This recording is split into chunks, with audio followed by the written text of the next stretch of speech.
السلام علیکم، بسم اللہ والصلاۃ والسلام علی رسول اللہ۔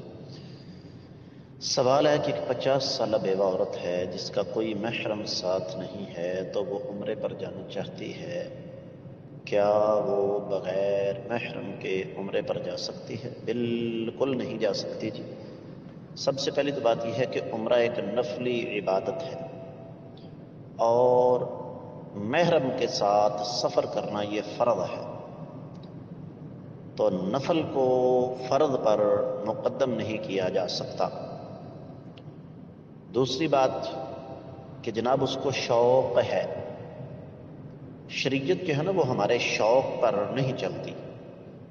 مثال کے طور پر مجھے بڑا شوق ہے کہ میں کعبہ کی امامت کرواؤں، لیکن نہیں کروائی جا سکتی۔ شریعت ہمارے شوق پر نہیں چلتی، یہ شوق انشاءاللہ جنت میں جا کے پورے ہوں گے۔ اس دنیا میں ہم پر پابندیاں ہیں، ہمیں ان کا احترام کرنا ہے۔ تیسری بات یہ ہے، اگر وہ بغیر محرم کے چلی جاتی ہے اور وہاں اس کے ساتھ اس قسم کے معاملات پیش آتے ہیں اور آ بھی سکتے ہیں کہ اسے سہارا دینا پڑتا ہے، اٹھانا پڑتا ہے، تو غیر محرم اس کو ہاتھ لگائیں گے، کیا یہ گوارا کرے گی؟ اور چوتھی بات، اگر تو اپنے نام کے ساتھ حاجن صاحبہ لکھوانا ہے تو وہ علیحدہ مسئلہ ہے، ورنہ عمرہ تو چھوٹی عبادت ہے۔ اللہ کے رسول صلی اللہ علیہ وسلم کا فرمان ہے کہ اگر کوئی مسلمان فجر کی نماز پڑھ کے اپنی جگہ پر بیٹھا رہے اور جب تک سورج طلوع نہیں ہوتا تب تک وہیں رہے اور اٹھ کر 2 رکعتیں پڑھ لے تو اللہ تعالیٰ اسے مکمل حج کا ثواب عطا فرمائیں گے۔ تو اب یہ چاروں باتیں ذہن میں رکھ کر فیصلہ آپ نے کرنا ہے۔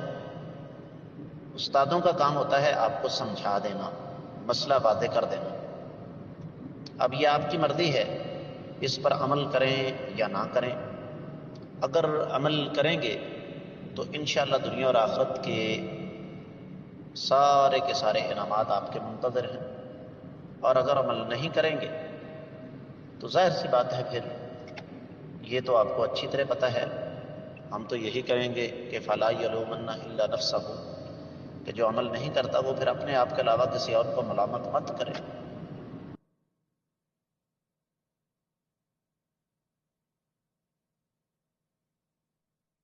السلام علیکم ورحمۃ اللہ۔ بسم اللہ والصلاۃ والسلام علی رسول اللہ۔ سوال آیا جی، اہل علم یہ کہتے ہیں کہ عورت طواف کے علاوہ باقی سارے ارکان ادا کر سکتی ہے عمرہ کی، تو کیا صحیح والی جگہ پر جا سکتی ہے؟ بالکل نہیں جا سکتی، اس لیے کہ صحیح والی جگہ اس وقت مسجد الحرام کے اندر آ چکی ہے۔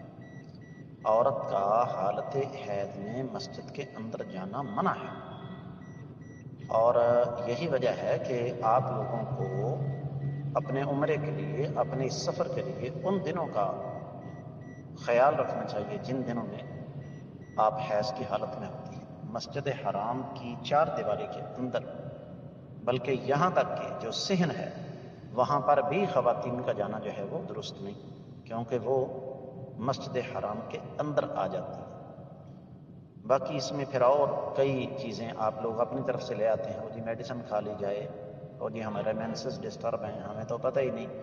تو ظاہر بات ہے جب ہمیں اپنی خوراک کا خیال نہیں رکھنا تو یہ مسائل تو پیدا ہوں گے ہی، ورنہ آج سے 35 40 50 سال پیچھے آپ نے کبھی سنا کہ کسی خاتون کے مینسز جو ہیں اس کا حیض جو ہے وہ خرابی کا شکار ہوا؟ اس کی وجہ کہ جب ہم قدرتی چیزوں سے دور ہو جائیں گے، اس وقت صورتحال یہ ہے کہ ہماری 70% سے زیادہ خواتین گھروں میں دیسی گھی استعمال کرتی نہیں، اور کہتی کہ ہاں جی اس سے بو آتی ہے، اسمیل آتی ہے۔ اور یہ جو کوکنگ آئل اور بناسپتی گھی ہم استعمال کرتے ہیں، صرف ایک کام کریں کہ وہاں جانے کی بھی ضرورت نہیں ہے، صرف یوٹیوب پر بیٹھ کر جہاں یہ بنتا ہے تو یہ پتہ چلا لیں کہ کن چیزوں سے بنتا ہے اور کیسے بنتا ہے، آپ کو سمجھ آ جائے گی۔